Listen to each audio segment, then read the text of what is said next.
Hay mga kaaral, nalilito ka rin ba sa paggamit ng words na despite at in spite of? Ang despite at in spite of ay meron lang magkaparehas ng kahulugan. Therefore, interchangeable sila. Sa Tagalog, maaari silang i-translate na ganun pa man or gayon pa man. Ang despite ay one word lamang, samantalang ang in spite of ay 3 words. Ang despite ay hindi na sinusundan ng of, pero ang in spite ay sinusundan ng of. For example, despite extreme poverty, Joe still graduated with honors.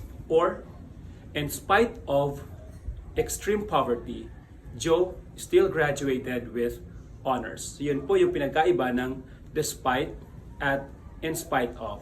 Sana natuto kayong muli. Happy aral!